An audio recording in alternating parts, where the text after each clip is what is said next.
Hi, this is Mrs. Jackson, and this is the very first section of notes in Honors Algebra 2.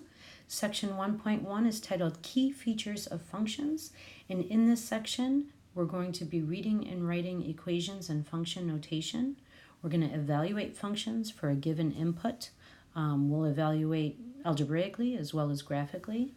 We're going to look at some key functions that we're going to be talking about all year, which are linear, quadratic, and absolute value functions. We're going to look at a whole bunch of features of each of those functions, and we're going to learn some new vocab to describe those features, such as domain, range, maximum, minimum, and zeros. And then we're going to look at how we're going to describe some of those features in symbolic notation. And we're going to have to learn two different types of notation in symbols. One is called set builder notation, and the other is called interval notation. So let's get started. What is a function? A function is an equation or a rule, if you will, that relates an output to a given input. Okay, so we have our rule or our function, and we put our input in and we get our output out. Generally, we use the variable x for our input and y for our output, although not always. Often the input could also be t for time. And we call the input our independent variable, and we call our output dependent variable, dependent on the value of the input. And the collection of inputs is called the domain. And the collection of outputs is called the range. Okay, so let's make an example rule here. I'm going to come up with something easy. I'm going to say 2x plus 1, linear rule. Okay, so we're going to look at how to write that simple function in two different styles of notation. The first one is called two-variable equation, something that you're really familiar with. And the second one is called function notation, something you should have seen before, but maybe not. Okay, so in this case, I could just say y equals 2x plus 1, or the output equals twice the input plus 1. And in function notation, we would write that as an f. We're going to read this as f of x equals 2x plus 1. So f of x is the output. F of x is our output y, and it's just another style of writing that output is a function of the input x. Not every equation is a function. In order to be a function, you can only have one single output for a given input. In the case of some kind of equation where there is more than one output for a given input, two or more, we call that a relation.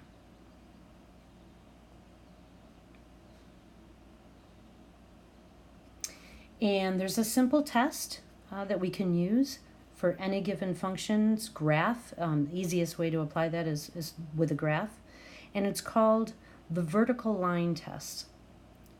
And I'll show you what that looks like in a moment. Vertical line test. And you basically just use an up and down vertical line through any function's graph. And if you cross through that graph more than one time, well, you know you have two outputs for a given input. So it must be a relation and not a function.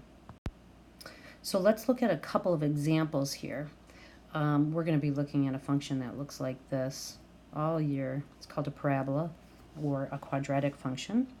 I'm just going to draw some kind of squiggly function here, and I'll try to draw a good circle here, good enough. And then I'm going to draw something sideways. It looks like a parabola on its side. So there's four different functions. Now let's apply the vertical line test and see what happens. So if I put a vertical line through this parabola anywhere and I move it left to right, you can hopefully see that I'm only going to be crossing through one time in one location, so this is a function. Likewise, if I put a vertical line here on this strange looking function and I go left to right, I'm only going to cross through that black curve once, so that is a function. Circle, however, I'm crossing through this function in two different places from an output perspective. So this we would call a relation. Circles, ellipses, anything that's closed up, you're going to cross through twice. And this as well is crossing through in two different places, so we would call this not a function, it would be called a relation rather. So how can we evaluate a function? We can evaluate functions two different ways, either algebraically if we have the equation, or just looking at the graph if we have its graphical form. So here's an example, f of x equals 3x squared, and my first evaluation is going to be evaluating the function of f of 2. So maybe we should just write this f of 2. This is how we would pronounce this symbolic notation. And everywhere you see an x, we're going to replace it with a 2. And in order to evaluate that function, of course, you would have to follow appropriate order of operations. So we would do an exponent before we do multiplication. So this is 3 times 4, or 12. Over here, I have an algebraic expression instead of a numerical evaluation. So anywhere I see that x in the function, I'm going to replace it with x plus 4. So I've got 3, and now I'm going to replace that x with x plus 4. And now I'm going to simplify this. You could leave it like that, but just so that you can see equivalencies, which is very important in this course. X plus 4 squared is x plus 4 times x plus 4. And I'm going to go ahead and multiply the algebraic expressions first before I distribute that 3. And just remember that everything has got to distribute. This first x here distributes to the x, distributes to the 4, and then this 4 distributes to the x, and the 4 distributes to the 4. So you'll end up, every time you take a square of a sum, you'll end up with a trinomial, not a binomial. So we have 3 times x squared plus 4x plus 4x plus 16, which is 3 times x squared plus 8x plus 16. And then you could distribute the 3 if you wanted. 3x squared plus 24x plus 48. Okay, now how do we evaluate graphically? Well, we've got a graph here. It happens to be a parabola, and that parabola has a function f of x equals 2x squared minus 3. So this is our function, and this is its graph. And we're going to evaluate that 3 different times over here. F of negative 2, f of 0, and f of 1. Well, what is f of anything? What we're asking is, what is the output? It's a question. What is the output when the input is negative 2? When x, the input, is negative 2. So we're just going to look at whatever is on our graph here.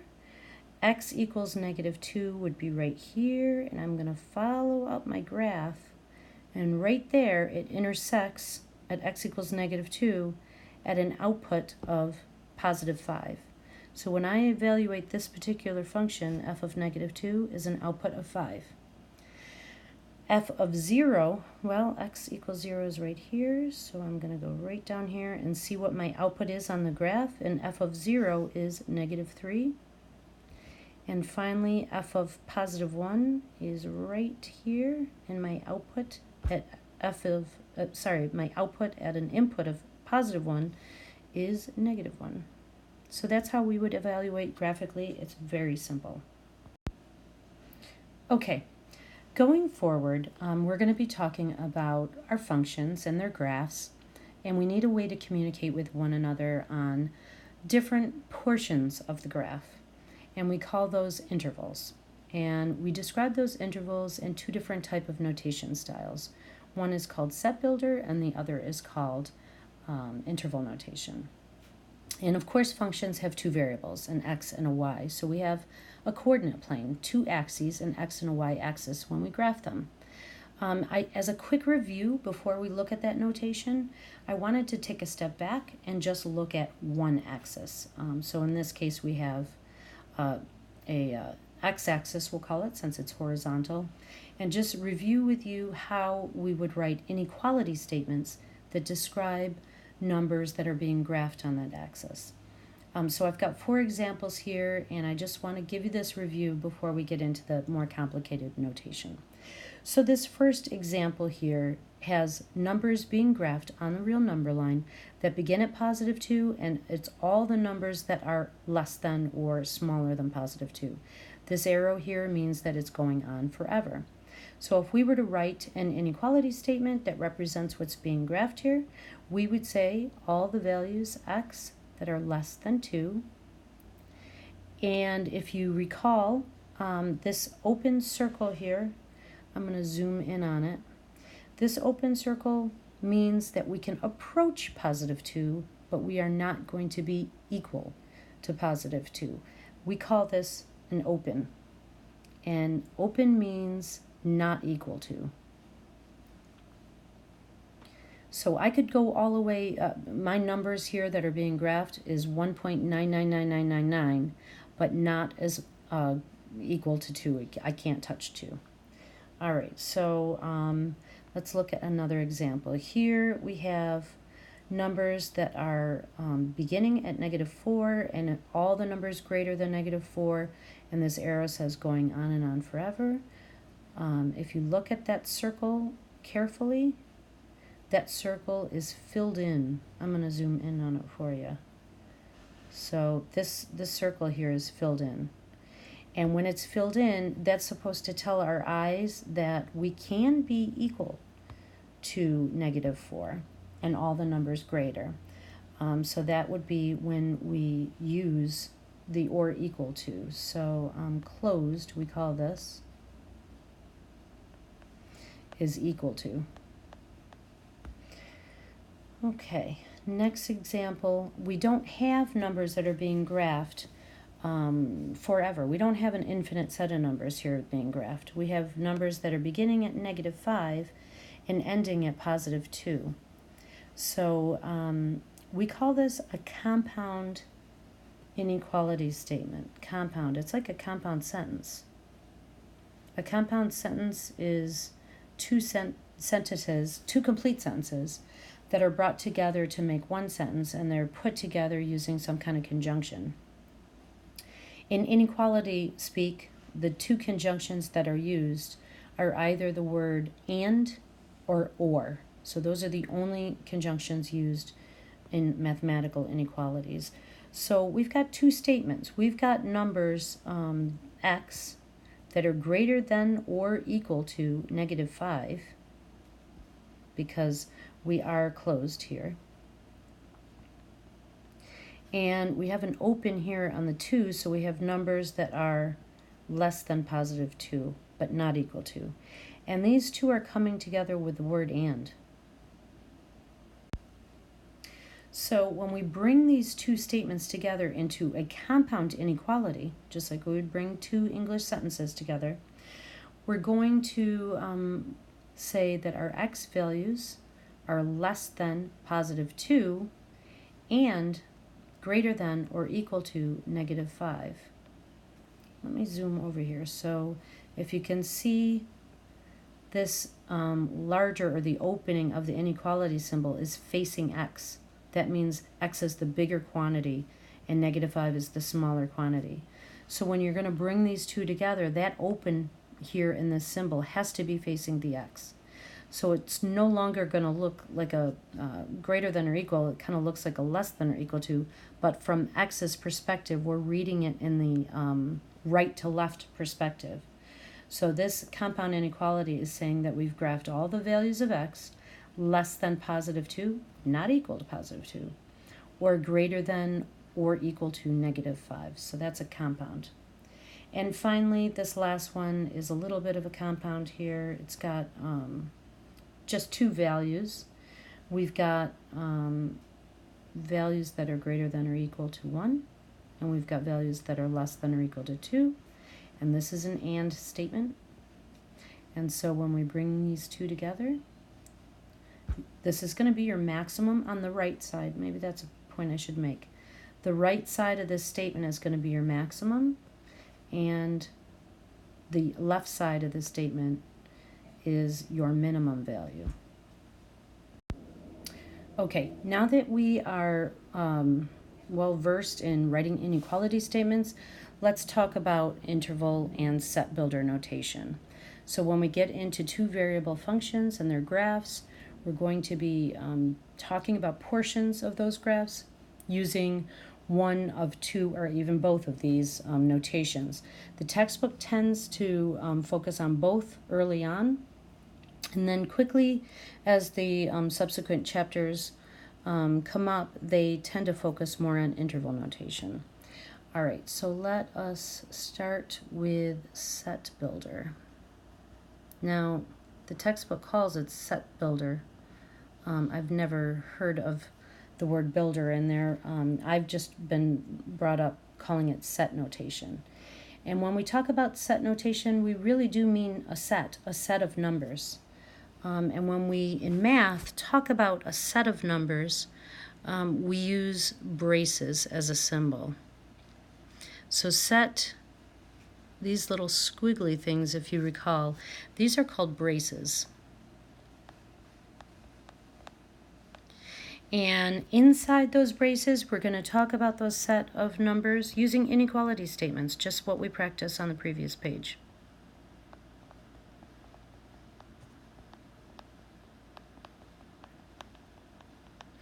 So, and then the only other thing that you need to know is what variable you're going to put down when you first put your braces down, and you basically, in English, that means the set of. The first thing that you're going to write down is what variable you're talking about. Are you talking about X or are you talking about Y? In all interval notation, including domain, we're always going to be using the X variable. There's only one variable, one term that we're going to be talking about that would use the Y variable, and that is the range, the output. So almost always you're going to start here with your braces. You're going to say X, and then you're going to have this straight up and down bar, and you're going to write an inequality statement, and then you're going to close those parentheses. So the way this is pronounced in English is the set of, and that's indicated by these braces, the set of X values such that. That bar means such that. And then you're going to write whatever appropriate inequality. It could be, okay, I'll just come up with an example. The set of X values such that X is greater than +2 would be an example. So this is almost all, virtually everything is going to be written in this manner. Every type of interval that we're going to talk about going forward. The only exception is going to be the range. And the range would be written the set of Y values such that. And then we're going to talk about the min and the max of the output. That's the only case where we're going to have a Y there. I'm just going to put range here. Okay. Let's look at interval notation. So interval notation is, I'm going to change my color here.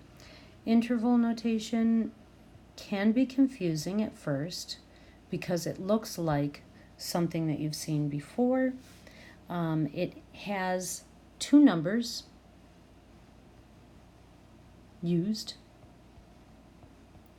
And the first number is going to be your minimum number in this portion that we're talking about, this interval, comma, and the next number that you write is going to be your maximum number. And around those two numbers, we're going to use a combination of parentheses, okay?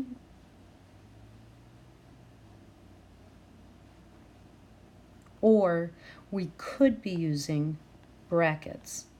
And it could be a combination, actually, of either or. So remember, parentheses look like this. That's what you're most familiar with. And brackets look like this. Now, why do we use these different symbols? Well, they mean different things. So the idea is symbols, of course, is shorthand. It's mathematician shorthand. And we are trying to write as few symbols as possible to have meaning. So the parentheses means open. So we just practiced writing inequality statements on the previous page, and we saw where it's not equal to, it's less than or greater than, but not equal to. We're going to use these parentheses to indicate that. And brackets are going to mean closed or equal to. So I'm going to write a little symbol here, not equal to, and closed is going to be equal to, okay? Okay, all this sounds kind of confusing, but it's really not once you look at some examples. So let's do that. All right, in this first column here, I have the set notation. Set notation, just think set braces. These are going to be surrounded by braces, and they're going to have inequality statements. Interval notation is going to look, unfortunately, sometimes it looks like you're naming a point, but that is this, when we write it, this number here, comma, number, it means min and max, not x and y. Okay, so let's take a look at some examples. And in these examples, I'm going to have them all be x values just for the purpose of illustration. So let's just talk about all x's, all domain, all x, I'll say. Okay, so the first verbal description, the first English description is all real numbers. Well, the least number, the smallest number in the real number system is negative infinity, and the greatest number in the number system is positive infinity. And we're going to say set notation, so we're going to say the set of x values such that, and we could, if we wanted to, just write all real numbers, and you're going to see, and I'm going to even use a symbol for numbers, and you'll see that in the textbook. Okay, so we could do that, or we could write it as x, the set of all x values such that x is less than positive infinity and greater than negative infinity. So that would represent all real numbers. Now, if we wanted to look at interval notation, we are going to have to determine, of course, our min is negative infinity, and our max is positive infinity. Now, what symbols do we surround that with? Infinity is a number that you can't touch. Okay, you can never actually get to it and touch it because it's always growing. Because of that, we consider it open. Okay, so you can't actually touch it, put your hands on it. So if we were to represent all real numbers in interval notation, we would use the parentheses. Okay, looking at the next example, all real numbers greater than or equal to 10, and that word is important here, and, so we've got a compound here, and less than 25. So the way we would have written that on the previous page when we were practicing is x is greater than or equal to 10. So I'm going to have the wide mouth facing the x, and less than 25. So I've got closed on the minimum side, and I have open on the positive side. So the set of all values x such that x is less than 25 and greater than or equal to 10. If I look at that from an interval notation, my minimum number is 10. I don't like the look at that. Hang on. My one didn't look so good. And my maximum number is 25. Now, how do I surround that? On the minimum side here, I am or equal to 10. Or equal to means closed or a bracket. So I can touch 10. However, on the maximum side, I could be 24.99999, but I can't touch 25. On the graph, that would be an open circle. So I'm going to surround the 25 with a parentheses to indicate open. Okay, next example. All real numbers greater than -7. So we've got all real numbers x greater than -7, not equal to -7. So we've got the set of x values such that x is greater than -7. So this is not a compound. It's a single statement. X is greater than -7. And if we look at what that turns into in interval notation, we've got a minimum value of -7, and it's non-terminating. It goes on and on forever. So we would say on the maximum side, that goes up to infinity. We are not or equal to -7. So we're going to have an open circle on the graph indicated by parentheses. And we can't ever touch infinity. So that would also be open. Okay, 2 more examples.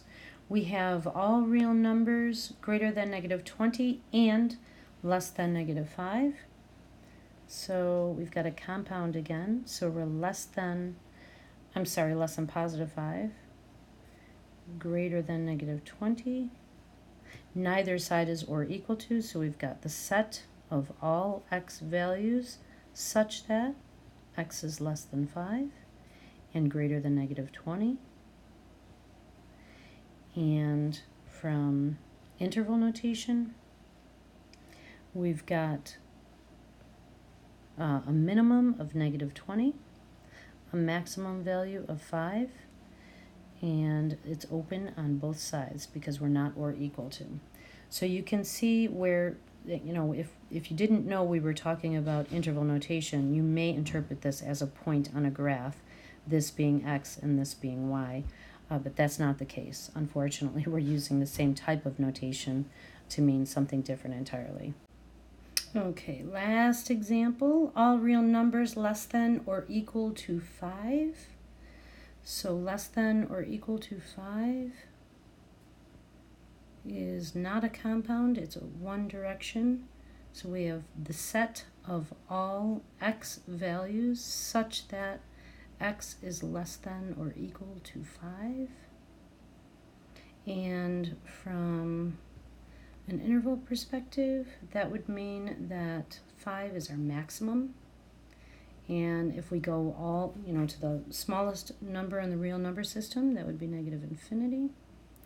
And we can't touch infinity, so that would be an open, but we can be equal to 5, so that would be a bracket. And again, let's just make a note.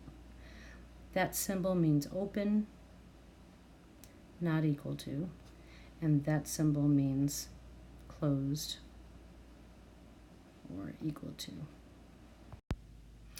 Okay, I'm going to end this video with this page, and we'll pick back up the rest of the pages in the section with a different video. Last thing we're going to talk about is all the different key features of function graphs. Each of these features and vocab terms you're going to need to know, so you're going to have to study them. We'll talk about each one of them in terms of the definition, and then I'm going to use this graph as an example to give you the actual numbers and set and interval notations. Okay, so the very first term is the domain, and we already talked about that in the beginning of the video. The domain is the collection of inputs, so that means the collection of all the x values. So I'll just put x's here in quotes. So the first thing I want you to notice on this graph is that it doesn't go on forever. It has a starting and an ending, and both of those points that you see are closed. That means equal to. So when we start to write our inequality statements in interval notation, we know that we've got closed points. Okay, so the collection of inputs for this particular graph begins at x equals -1, and it goes all the way up to x equals +6 and all the numbers in between. So I would write that in set notation as the set of all x values such that x is less than or equal to 6 and greater than or equal to -1. And in interval notation, we would write that as -1 is our minimum, +6 is our maximum, and because those points at the beginning and end are closed, we're going to use brackets. And the range, we also talked about briefly. The range is the collection of all the outputs. It's the only interval that we are going to be using y for. So I'm just going to put here y's. And if we look at our particular example here, from an output perspective, our absolute minimum is y equals -12, and our maximum is y equals 4. So I'm going to write that as y is less than or equal to 4 and greater than or equal to -12. And again, that's the set of all y values such that. And then you'd follow by your inequality. And again, in interval notation, our minimum is -12, our maximum is +4, and we can touch both of those values, so I'm going to use brackets. The next two terms are increasing and decreasing interval. And these two intervals are with respect to whether or not the function has a positive or a negative slope. So the increasing interval is going to be those inputs, the collection of inputs, where the output is rising.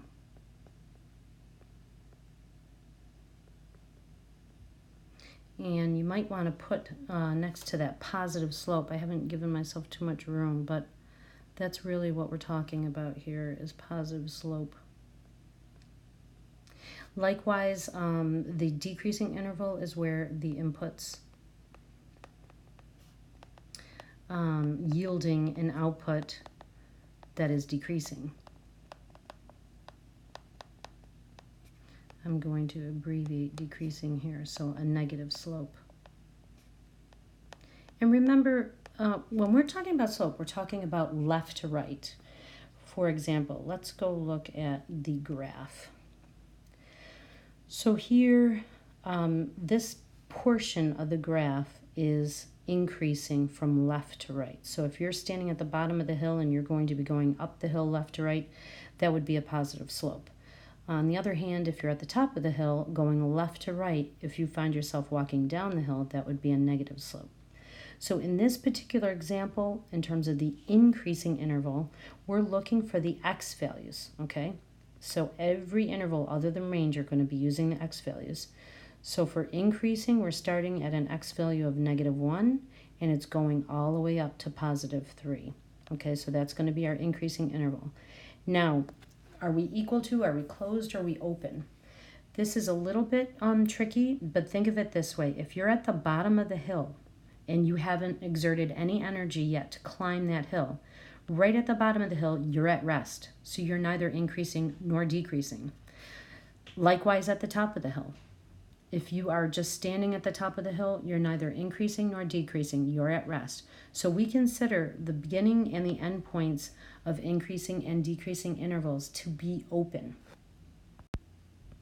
So from the x perspective, we are increasing when x is less than 3 and greater than -1. I'm going to skip the whole set notation here in the interest of space. And so from an interval perspective, our minimum is -1, our maximum is +3, and they are open, so we're going to use parentheses. Okay, and where the function starts to have a negative slope is from the top of the hill, which is at x equals 3, all the way down to x equals 6. Again, the top of the hill and the bottom of the hill is considered at rest, so you will use x is less than 6 and greater than 3. And from an interval, the 3 and the 6 are going to be open circles. It's considered at rest, so we'll use parentheses. The next two terms, positive and negative intervals, can easily be confused with increasing and decreasing. So increasing, decreasing, we're talking about slope, whereas positive and negative intervals, we're talking about where is the output greater than 0 or less than 0. In other words, positive or negative. So here we're talking about the input values, where the output is greater than 0, positive.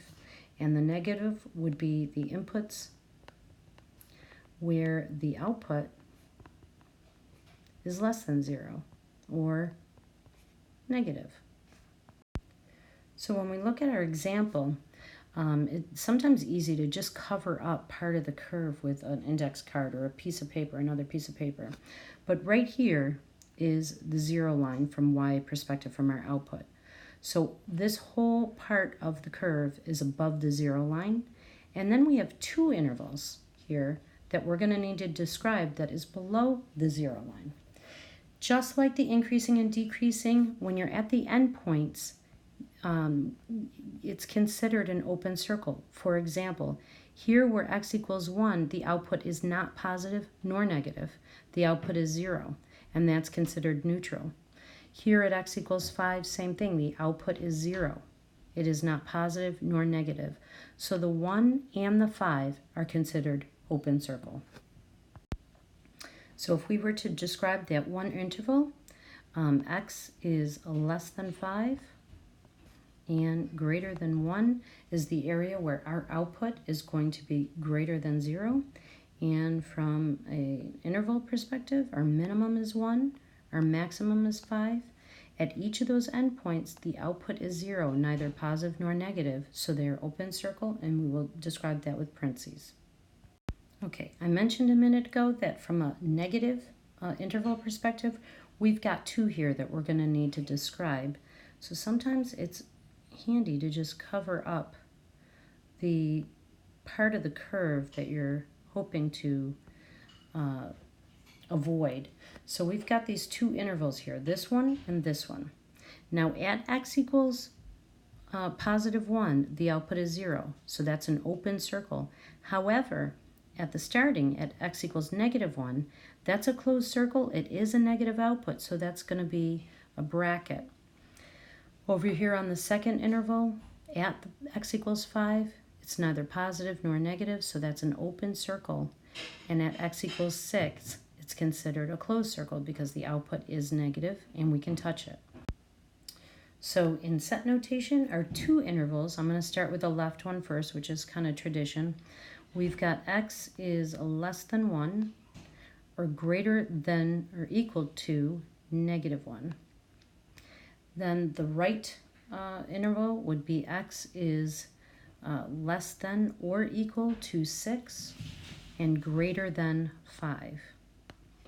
So if we look at that from an interval notation perspective, we've got a minimum of negative 1, and it is a bracket because it's or equal to. The maximum is positive 1, and that's going to be a parentheses. And then the second interval is going to be a minimum of 5, and that's considered neither positive nor negative at the 5. And the maximum is 6, and it is clearly negative, and we can touch it, so that's going to be a bracket. Okay, last four terms. Y-intercept, you're pretty familiar with that. That is a point where the curve crosses the y-axis. And there can only be one. And the reason for that is if we had two outputs for any given input of x, then it wouldn't be a function at all. So there's only one, and it's important that you know that. So I'm going to make a note here. Our particular example, our function crosses here at y equals negative 5. So here would be our y-intercept. And style-wise, some people just write y equals negative 5. Please don't just write negative 5. I want to know the variable. So write y equals negative 5, Or other people would write it as a point, because it is a point, and in which case x is 0 at the y-intercept, and so you could write 0, comma, -5. All right, the next term is x-intercept, and there could be none or there could be many. So I'm going to say point, and in parentheses I'm going to put an s for plural, where the function crosses the x-axis. And we're going to look at many functions with more than one of these intercepts. But the thing I want you to know here is that there's two other terms. The textbook calls the x-intercepts zeros. So I do want you to know that term because we're going to be using it a lot. And another term for these is roots. Many books call these the roots. So probably good to know that zeros, roots, x-intercepts are all the same thing. So this particular function, we actually have two. We have x equals +1 and x equals 5. And so we're going to describe both of those x-intercepts.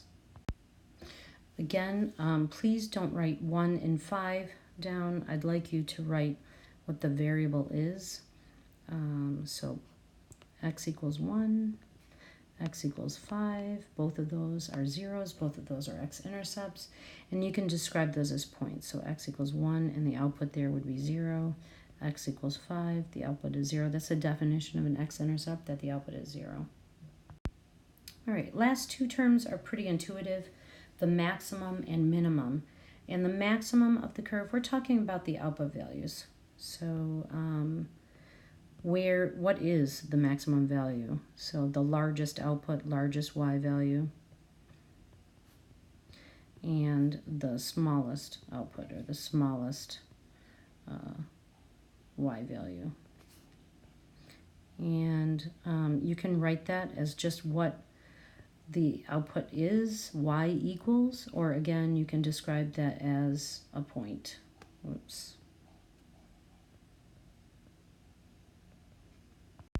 So our largest or maximum of this particular function is an output of 4, y equals 4, and our minimum is an output of -12. That's going to be your min and max of your range. So that's basically what the minimum and maximum is.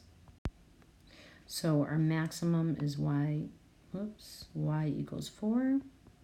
You can describe that as a point if you want, and our minimum is y equals -12. Okay, so before I finish this video, I just want to point out that the top terms here, these are all sets of numbers. Okay, so they're a range of numbers, and we would need to describe them with an inequality. And then finally, these last four terms, they're points. They're locations on a coordinate plane, a single value. So it's good if you could recognize that. I'm just going to write sets / intervals.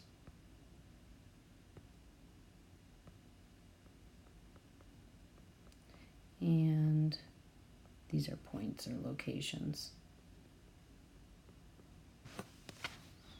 Okay. So this concludes section 1.1 notes, key features of functions, part 1. The rest of this section I'm going to do in another video. Hope this helps. Thanks for listening.